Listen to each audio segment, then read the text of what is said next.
Graça e paz, queridos. Aqui é a pastora Luciana Regina, mais uma vez com vocês no nosso canal do YouTube, PRA, Pastora Luciana Regina, e também lançamos este momento, que é o momento de Meditando na Palavra, no Instagram também. Então esteja conosco todos os dias, se inscreva no nosso canal, PRA, Pastora Luciana Regina, e segue a gente também lá pelo Instagram, PRA, Pastora Luciana Regina F, tá bom?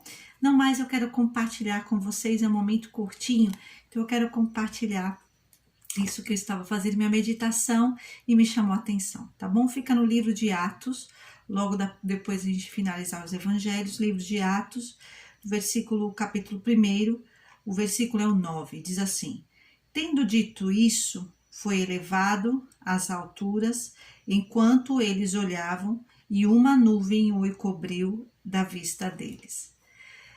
Rapaz, eu fico assim impactada. É lógico que todo mundo tem o direito de acreditar ou não, mas eu creio cabalmente e piamente no que a palavra do Senhor declara, porque eu sei que ela é o poder de Deus e ela é a verdade. Ela nos conduz mediante aquilo que Deus nos direcionou até então e coisas que ainda virão.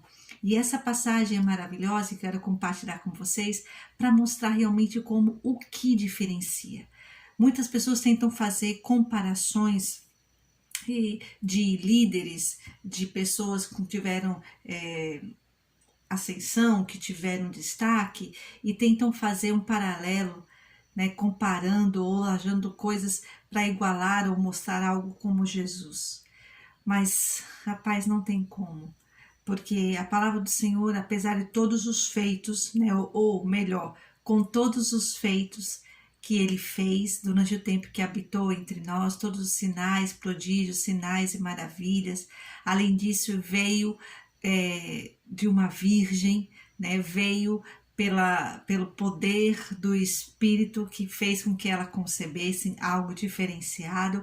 Fora isso, ele operou, como eu disse, sinais, prodígios e maravilhas. Ele morreu, ressuscitou.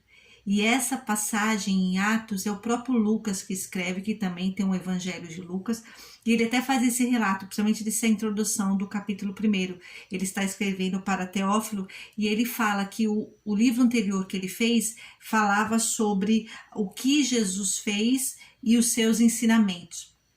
E esse agora traz uma orientação, na verdade, por isso que é Atos dos Apóstolos, e em continuidade o que os discípulos, os apóstolos e por consequência os discípulos dariam continuidade nesse ensinamento e nessa ação que o Senhor assim o passou. Mas nesse momento que me chama a atenção, um pouquinho antes de chegar esse momento aqui que eu falei, tendo disso isso, foi elevado às alturas. Então, além de tudo isso que eu te disse, é interessante que aqui mostra também, no versículo 3, que depois do sofrimento de Jesus, ou seja, o que ele passou, ele realmente foi crucificado, ele foi humilhado, foi morto ali, todo aquele momento que antecede, né, a própria crucificação ali no madeiro também, enfim, ele passou esse sofrimento, mas ao terceiro dia ele ressuscitou, e aqui declara que após esse sofrimento ele se apresenta aos seus discípulos, ou seja, depois de morto e ressurreto, a palavra do Senhor declara aqui no versículo 3 que ele permanece com eles,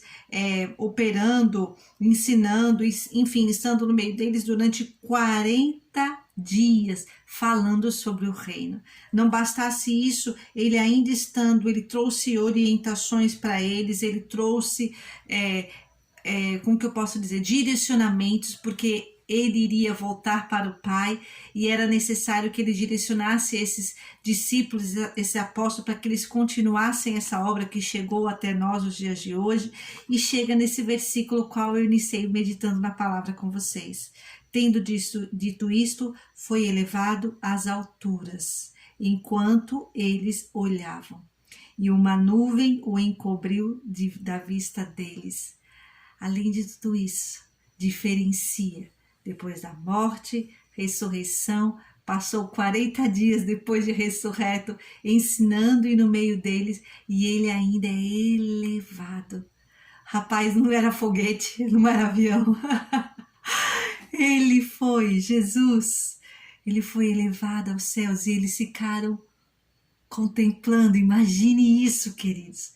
Mas não somente isso, e tudo isso já mostra a diferenciação que existe. Eu sei que é loucura, mas creia, foram vários testificando essa verdade e chegou até nós. E não bastasse isso, o mais importante agora eu quero trazer como um alerta e preparação para vocês. Eles ficaram com os olhos fixos nos céus enquanto ele subia, e de repente surgiram diante dele 2 homens vestidos de branco, que lhes disseram: Galileus, por que vocês estão olhando para o céu? Este mesmo Jesus, que dentre vocês foi elevado aos céus, voltará da mesma forma como viram subir. Essa diferenciação, esse esplendor todo ainda não acabou. Ele está sentado à direita de Deus Pai Todo-Poderoso. E essa passagem declara que da mesma forma que ele subiu e eles viram, um dia vai acontecer dele voltar da mesma forma sobre a nuvem. Que eu e você possamos compreender: nada nem ninguém se compara a esse Jesus. E que eu e você, assim como eles se surpreenderam de ficar olhando, que eu e você, em nome do Senhor Jesus, possamos nos surpreender, mas esperando a volta desse mesmo Jesus maravilhoso. Que Deus te abençoe, te aguardo no próximo Meditando na Palavra. Paz.